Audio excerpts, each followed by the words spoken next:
சாரல் வரும்.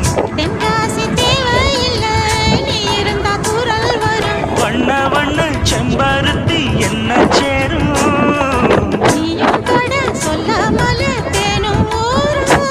மழையோசை அலையோசை அதில் நித்தம் நித்தம் பாட்டு சத்தம். சலக்கு சலக்கு சேல அத கட்டிக்கிட்டாலே